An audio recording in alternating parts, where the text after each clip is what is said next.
Welcome to a $500 gaming PC build. Let's get right into this with the CPU of the build. I went with the AMD FX 6300 3.5 GHz 6-core processor. You guys already know what this is. I've recommended this CPU so many times at this point that it's getting a little bit redundant to keep on recommending it, but nonetheless, let's get right into this CPU. For $110, a really solid 6-core CPU, and one thing that I've been noticing on videos that I have recommended this CPU is a lot of guys asking, why don't you recommend the new i3?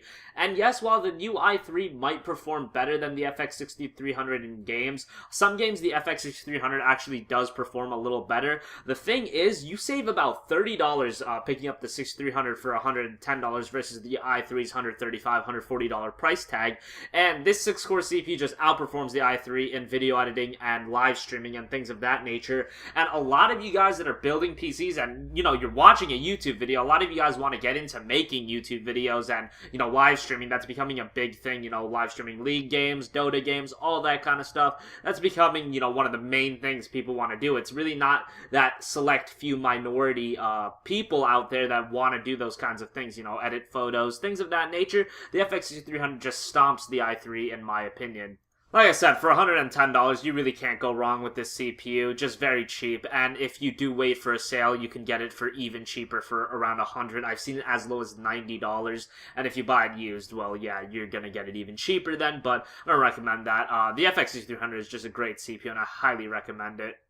For the motherboard of the build, I went with the Asus M5A78L-M. It's a USB 3 micro ATX motherboard, AM3 Plus, of course. It's $55 after a $10 mail-in rebate from Micro Center. Now, this motherboard, it doesn't have all the features in the world, but what it does have is it's a solid Asus motherboard. Asus makes a lot of good motherboards. It's got 4 RAM slots, so as far as RAM goes, you've got some upgradability options.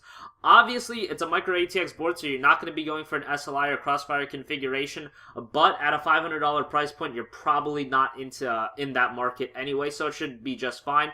And yeah, it's got everything you need and pretty much nothing else. It's USB 3, no SATA 6, which is unfortunate, but hey, for $55, like I said, you're not going to be getting everything in the world, but very solid motherboard for only $55. I highly recommend it. And it's from Asus. Like I said, they have a great warranty policy. I actually have an Asus motherboard myself. It's an Intel build, but you get the point.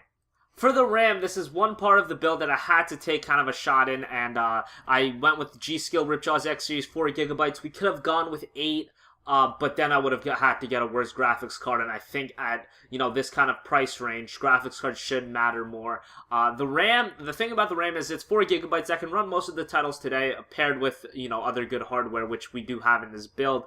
You're going to want to upgrade that to 8GB in the near future, and when I say near future, I mean 6 months to a year. You might even be able to squeak by with it for about 18 months, but at that point, you're probably going to want to get 8GB. Like I said, motherboard's got 4 RAM slots, so you can add another stick of this, no problem. So yeah, you can get this for $45 and then buy another $45 stick 6 months down the line. It's not as easy with a graphics card, you're gonna have to resell that graphics card, buy it again, all that garbage. You don't want to fucking deal with that. With RAM, extremely easy upgradability, so I went with cheaper RAM this time around and put that money towards the graphics card, which is, the crux of a gaming PC build, and that's what we're trying to build for $500, and that's just what mattered more. So yeah, I hope you guys understand where we came from that aspect at least. Speaking of the graphics card, I went with the MSI Radeon R9 270X 2GB Twin Frozr graphics card, $185 after a mail-in rebate. Really solid graphics card for 1080p gaming, guys. If you want to run games like, Battlefield 4, Witcher 2 at 1080p at around high settings, you can even play it at ultra if you're okay with 35 to 40 frames per second. Really solid graphics card for $185. Can't say enough good things about it. You're also getting a couple free games from AMD's reward program. I believe they're actually adding a couple games to it very soon, and one of the rumors is Battlefield 4, but don't quote me on that. That's just a rumor going around online. Witcher 3 is supposedly going to be added soon. Thief is already on there. Tomb Raider's on there. Sleeping Dogs. There's a lot of good titles to choose from that you get absolutely free with this $185 graphics card, so makes the incentive all the more worth it. I looked at some NVIDIA cards. 660 Ti still kind of a little too expensive. Can't really go into that. GTX 760, couldn't fit that in the build. GTX 750 Ti, that was one I looked at, but that's only like 140 bucks, and we had a little bit more headroom. So the 270X just made all around sense, and I highly recommend it. This MSI Twin Frozen model is also a very good cooling solution, so you can do some light overclocking on the GPU if you so see fit. Now for the hard drive, I went with Seagate Barracuda 1TB, 1TB of hard drive space. I just want to throw it out there. Obviously, you guys know 1TB. Let's get that out of the way. SSDs are extremely cheap right now, so if you are in the market for an SSD, they are really cheap. My buddy actually just got a 240GB SSD for around $100, and a couple of years back, that was just fucking crazy. We were like, what the hell? To $100 for 240GB? That would have been like jizz worthy. I don't know, fuck. Fucking disgusting, but you guys get the point. I got an SSD that was 120GB a year ago, and that cost me around $130.